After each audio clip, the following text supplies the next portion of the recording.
Hi, it's TK with the weekly words of encouragement. In the last devotional, we discussed the danger of independence and the importance of having interdependent relationships with others. In this devotional, we will discuss nurturing those interdependent relationships. When I was younger, I was much more of an extrovert. I loved being around people. But challenging life experiences have caused me to be more reluctant to allow people into my space. As a result, I have to constantly remind myself that God created us to be in healthy relationships with others, not to live this life in isolation. So as I consider nurturing healthy relationships, I find that Colossians chapter 3, verses 12 through 14 clearly outline my role.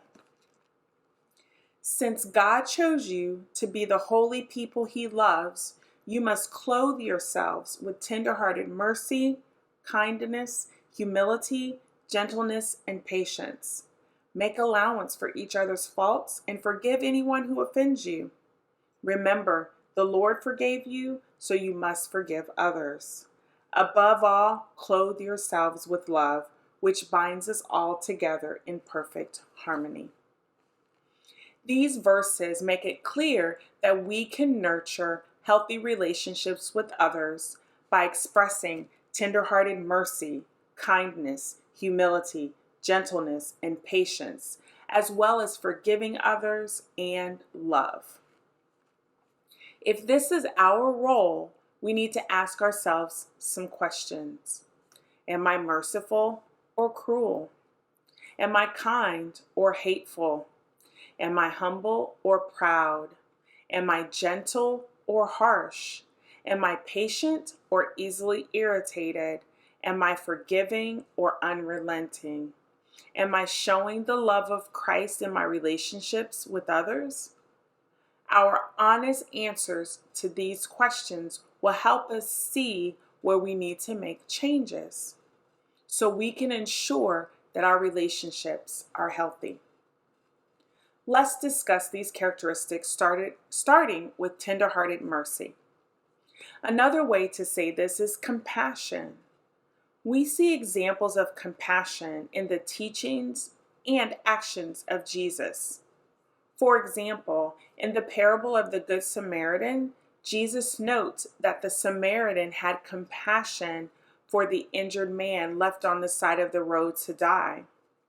And Luke chapter 7, verses 11 through 15 record that Jesus' heart overflowed with compassion for a widow who had lost her only son, who Jesus would ultimately raise from the dead. We should show this same compassion for others by caring for their needs. We see an example of kindness in the story of Joseph. Despite being sold into slavery by his brothers, when he finally confronted them, he did so with kindness rather than anger. But Joseph replied, "Don't be afraid of me. Am I God that I can punish you? You intended to harm me, but God intended it all for good. He brought me to this position so I could save the lives of many people. No, don't be afraid. I will continue to take care of you and your children." So he reassured them by speaking kindly to them. Now, given his history with his brothers, Joseph would seemingly be justified in being angry, yet he chose to express kindness. He knew that God was in control.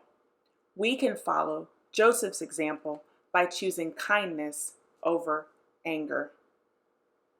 For humility, Jesus is the perfect example. Philippians chapter 2, verses 7 and 8 tell us, "He gave up his divine privileges. He took the humble position of a slave and was born as a human being. When he appeared in human form, he humbled himself in obedience to God and died a criminal's death on a cross." He willingly took a position of humility for you and me. He died for our sins.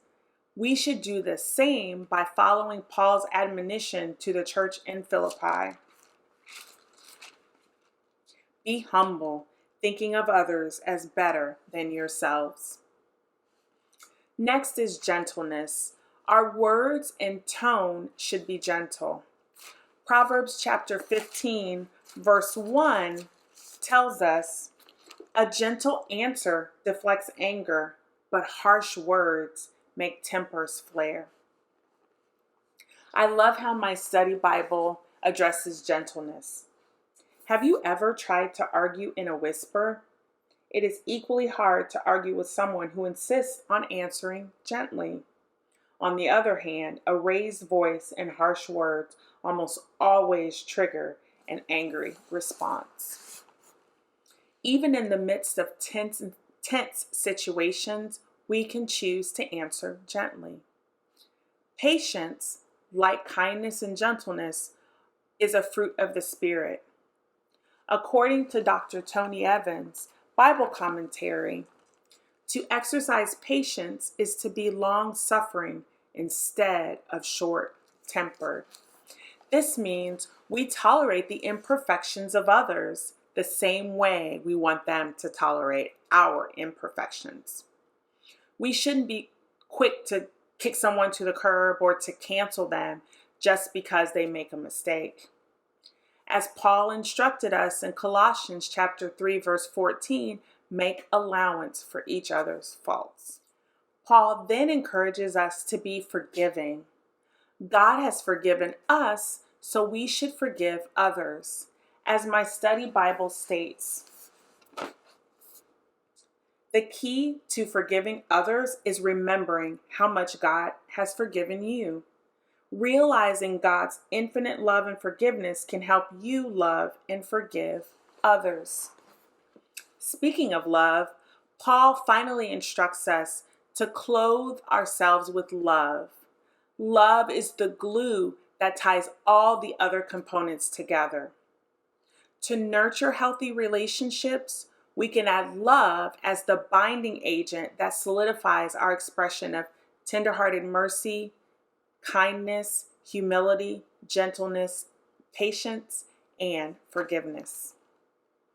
I pray you have a blessed week, and I'll see you next time. Bye.